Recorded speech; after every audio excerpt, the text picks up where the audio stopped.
can I ask Hyrbyair to, on behalf of all of us, to contribute them, and after that we will award. Thank you for coming, and thank you all for coming, especially Stella. She had a lot of work today, but still she gave us time. We are very thankful. We are presenting this award to you on behalf of American Friends of Balochistan. I would like to thank you both on behalf of people of Balochistan for your objective reporting and support for Baloch liberation struggle.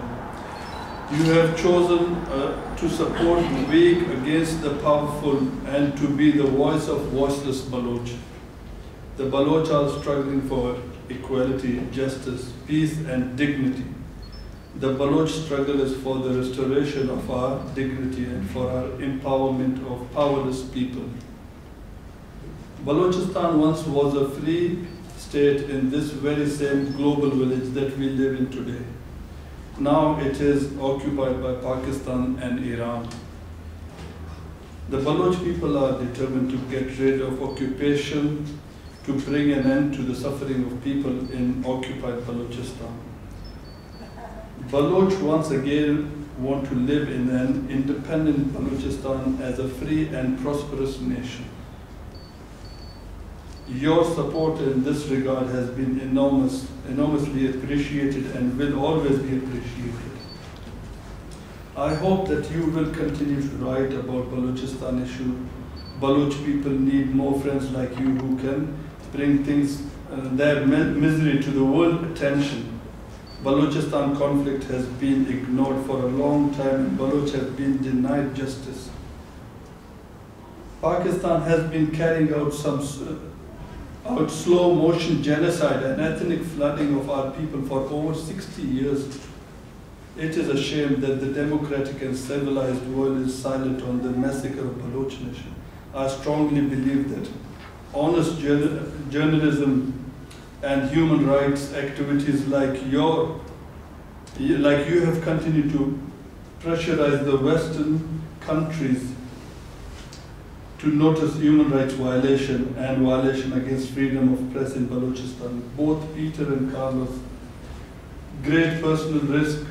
have taken great personal risk to tell the true story of Balochistan's occupation and heroic struggle waged by the Baloch people to end Pakistan and Iran's new colonial rule over Balochistan. At this event, I also would like to tell you that I have sent a message to leader of DRP, Nawab Bugti, to get his consent on this event. He replied to my message saying that I appreciate your efforts for highlighting the Baloch people's struggle for independence and ongoing human rights violation in Balochistan on international level. We hope that you will continue to report on Balochistan, be a voice for the voiceless people of Balochistan.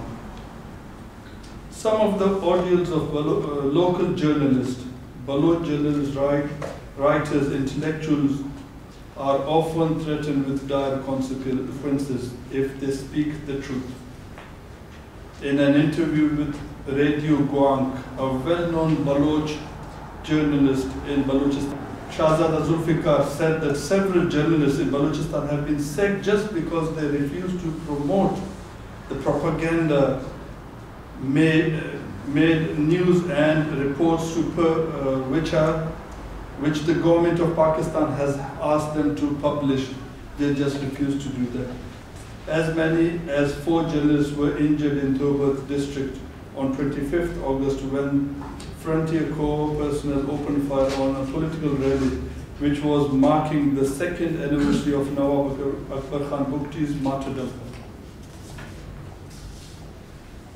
Javed Lady, a Baloch journalist who was arrested in mid-2007 and released on August 22, 2008, said in a statement that inside jail he was asked why the newspaper he worked for was called Azadi, which means liberation. His captors wanted him to clarify who liberation paper actually was struggling for. He was asked to get the newspaper name changed. He said, he helplessly replied that I was merely working for the newspaper as a correspondent. I could not change the name or the editorial policy of the paper, but they didn't trust me and kept on torturing me. While Larry was undergoing suffering in the torture cells despite the restoration of so-called democracy in Pakistan, his family members were constantly threatened by his official captors that they should keep quiet or get prepared to receive Mr. Larry's dead body. On 18th August 2009, the government forced the administration of Asaf to close down their office and stop publishing their newspaper. Few weeks later, Pakistani intelligence agencies raided the office of Daily Azadi in Quetta and barred the staff from getting to their office, hence forcing the management of Azadi to close down their office and stop their publication as well. According to one of the reporters of Azadi, he was stopped at the gate of his office and asked he would only be allowed to continue his work if he says, Pakistan Zindabad, long live Pakistan. During the same period, Daily Balochistan Express as an English newspaper was also banned. On September 5, 2009, a local journalist, Irshad Akhtar, was severely beaten and injured by Pakistani secret intelligence personnel security forces. His only fault was that he was covering a Baloch protest against the abduction of Baloch poet and his son from Turbat town. As recent as last week, journalist Imdad Ali and photographer Mohammad Hassan were going to cover a function in Balochistan University when they were stopped by the paramilitary. A journalist and a photographer of Sindh TV were severely tortured by Pakistani paramilitary. Their hands and feet were tied.